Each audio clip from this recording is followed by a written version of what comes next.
सरकार की हर भर्ती में उसका स्थान भी आता है और वो सम्मान और गौरव के साथ बिना पैसे दिए सरकारी नौकरी प्राप्त करता है, शासन की योजनाओं को प्राप्त करता है। लेकिन भाइयों बहनों, पहले होता क्या था? कोई नौकरी निकलती थी और नौकरी निकलने के बाद चाचा अलग निकल पड़ते थे वसूली पे, भतीजे अलग निकल पड़ते थे और उसके बाद शोषण होता था नौजवानों का और बदनाम होता था इटावा मैनपुरी। बदनामी आपकी होती थी। भाइयों बहनों, आज तो बिना भेदभाव के नौकरी मिल रही है, आज बिना किसी लॉन्ग लपेट के नौकरी मिल रही है। और हमने तो कहा है कि गरीबों की संपत्ति पर जो कब्जा करेगा, व्यापारियों की संपत्ति पर कब्जा करेगा, सामान्य लोगों को जो प्रताड़ित करेगा, उसकी संपत्ति को जब्त करके उन्हीं गरीबों का मकान उसमें बनाने का काम भी हम लोग करेंगे। हमने सिलसिला शुरू कर दिया। आप देख रहे होंगे इन माफियाओं की सैकड़ों करोड़ की संपत्तियां हम जब्त कर रहे हैं, गरीबों के लिए आवास बना रहे हैं और जिसने भी हड़पी होगी उसको ब्याज सहित उसका चुकता तो करना ही पड़ेगा, इसमें कोई संदेह नहीं होना चाहिए।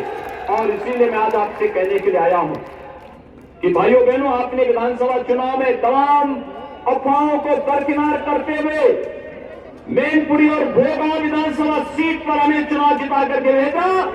आज विकास द्रुत गति से वहां पर आगे बढ़ा है। आप यहां पर लोकसभा, मैनपुरी लोकसभा को भारतीय जनता पार्टी की झोली में डालिए। और मैं आपको आश्वस्त करने के लिए आया हूं कि भाइयों बहनों, विकास के मामले में भी कोई भेदभाव नहीं होगा। आपको सुरक्षा की गारंटी सरकार देगी। आपके साथ किसी भी प्रकार से कोई आपकी सुरक्षा में सेंध नहीं लगा सकता। मैनपुरी विधानसभा, भोगांव विधानसभा ने विश्वास किया। आज वहां पर विकास की नई योजनाओं को लेकर के हमारे दोनों विधायक श्री जयवीर सिंह जी, श्री रामनरेश अग्निहोत्री जी वहां पर कार्य कर रहे हैं। इटावा से श्रीमती सरिता भदौरिया जी कार्य कर रही हैं।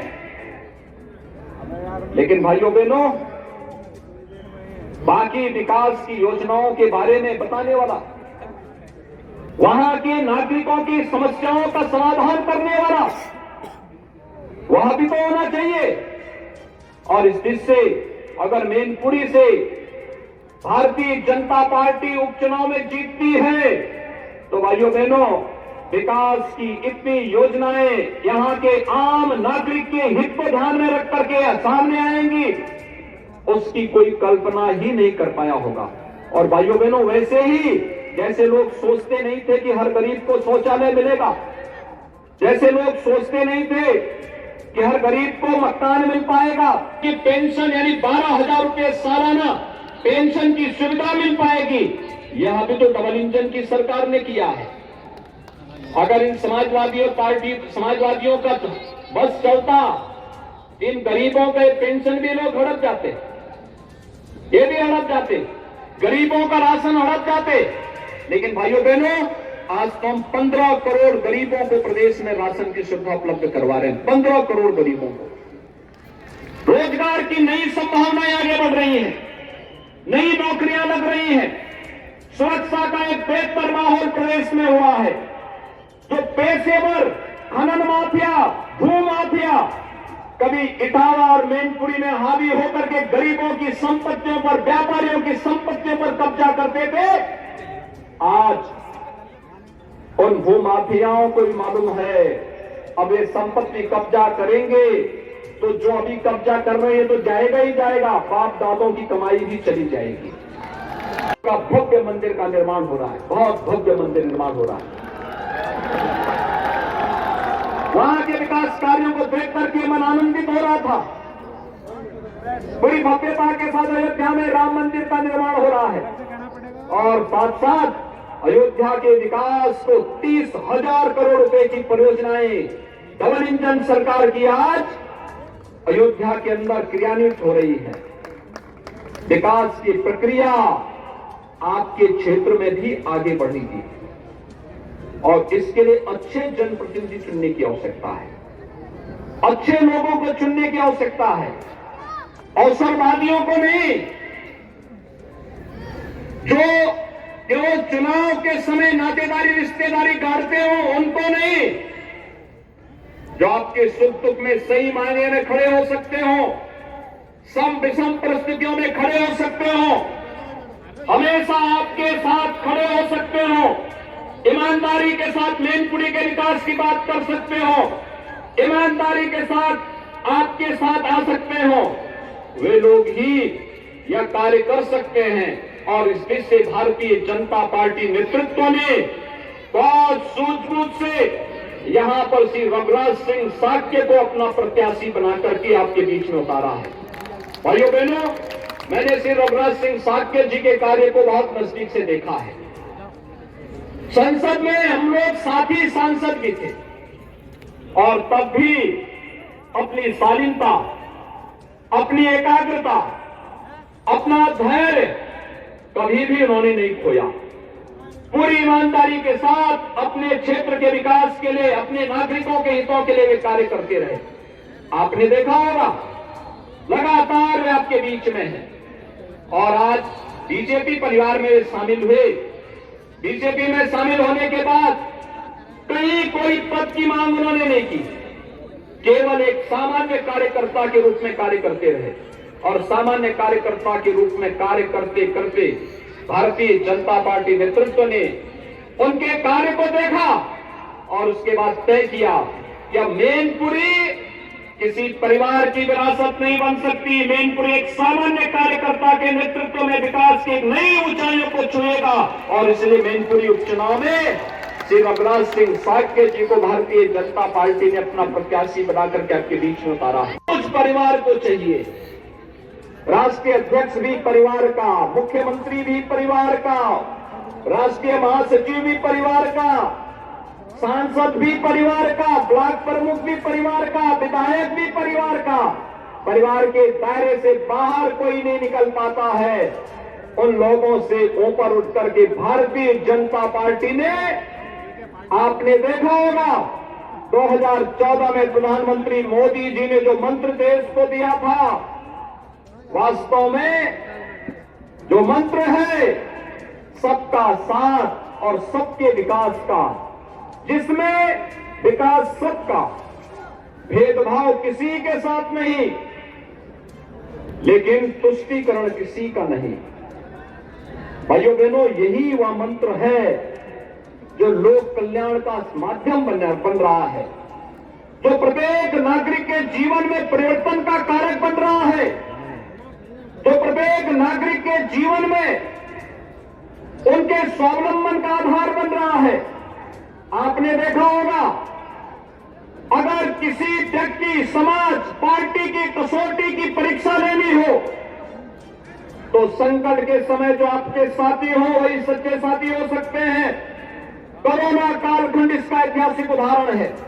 भाइयों बहनों, कोरोना कालखंड में आपने देखा होगा फ्री में टेस्ट, फ्री में उपचार, फ्री में वैक्सीन और फ्री में राशन देने का काम भी किया। मैं आपसे पूछना चाहता हूं, आपके विधायक यहां कोरोना कालखंड में यहां हालचाल लेने के लिए आए थे क्या? आएंगे भी नहीं, क्योंकि उनको आपके पास आने की फुर्सत ही कहां। अपनी मित्र मंडली से जब फुर्सत हो तो आपका हालचाल ले, उनको तो वहीं से फुर्सत नहीं होती होगी। इसलिए भाइयों बहनों, आएंगे भी नहीं। भारत के सनातन धर्म की आकाश में सदैव वरेण्य रही है, पूजनीय रही है। मैं इस अवसर पर इस धरा को नमन करते हुए आप सभी का अभिनंदन करता हूं। भाइयों बहनों, मैं इस अवसर पर नेताजी श्री मुलायम सिंह जी को विनम्र श्रद्धांजलि भी अर्पित करता हूं। उन्हें इसलिए भी श्रद्धांजलि अर्पित करता हूं क्योंकि उन्होंने 2019 में ही आपको नेताजी का दिल्ली में संसद का वह ऐतिहासिक भाषण जब उन्होंने देश की संसद में कहा था कि 2019 के लोकसभा चुनाव के बाद जो भी चुनाव अब होंगे, चुनाव के पहले उन्होंने कह दिया था कि अब तो आएगी तो भाजपा ही। और आज नेताजी के आशीर्वाद का परिणाम था कि आजमगढ़ और रामपुर जैसे समाजवादी पार्टी के परंपरागत दुर्ग को ध्वस्त करते हुए भारतीय जनता पार्टी के प्रत्याशी भारी बहुमत से दोनों लोकसभा सीटों पर परचम लहरा करके आज से 3 महीने पहले विजयी हुए थे।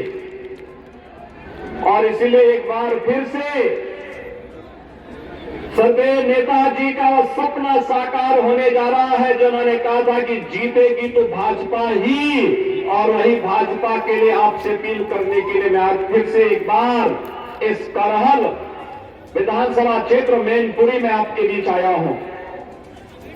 भाइयों बहनों, मैनपुरी अपनी पौराणिक और ऐतिहासिक परंपरा के लिए जग विख्यात रही है और इसीलिए इसकी इस पहचान को फिर से आप सबके सामने रखने के लिए आज फिर मैं आपके बीच आया हूं।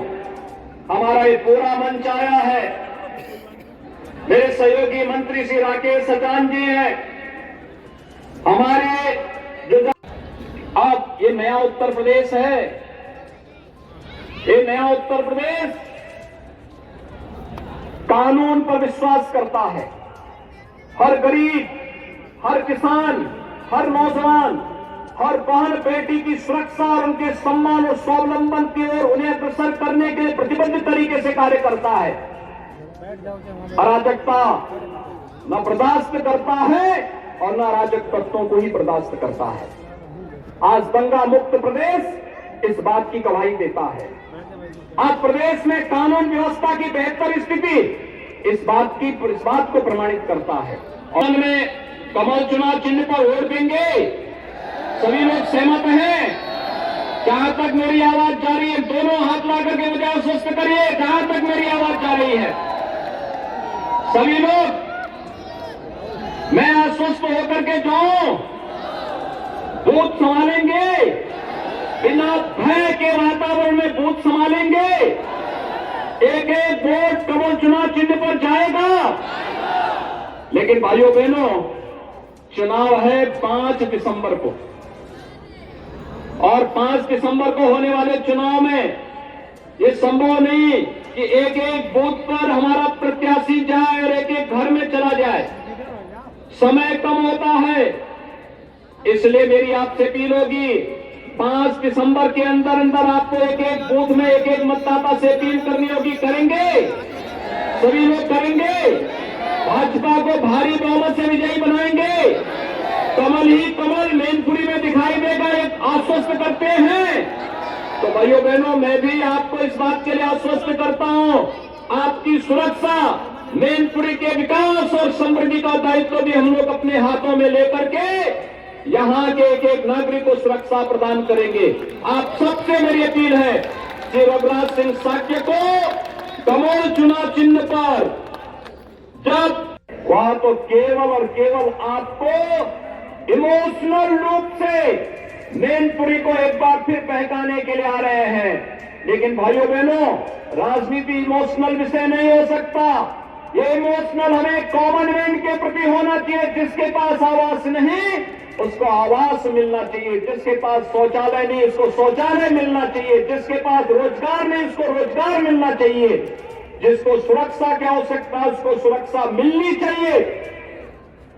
लेकिन भाइयों बहनों, समाजवादी पार्टी की सरकार 4-4 बार थी, इनके अपने बड़े बड़े बंगले बन गए, लेकिन मैनपुरी इटावा के गरीबों के मकान नहीं बन पाए।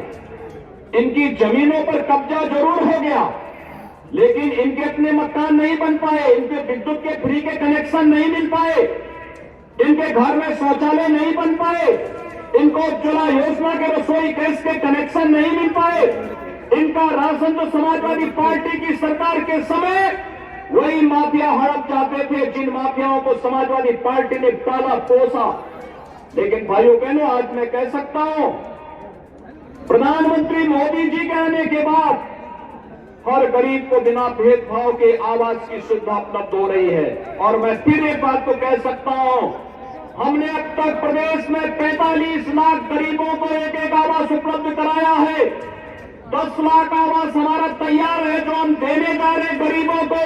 और फिर मैं इस बात को कहता हूं, हर गरीब को एक एक आवास सिर ढकने के लिए उपलब्ध कराएंगे। हमारे लिए उसमें कोई जाति मत मजहब नहीं, उत्तर प्रदेश का नाचालय होगा और गरीब को विद्युत के निःशुल्क कनेक्शन मिलेंगे। हर गरीब के घर में रसोई गैस का कनेक्शन भी होगा।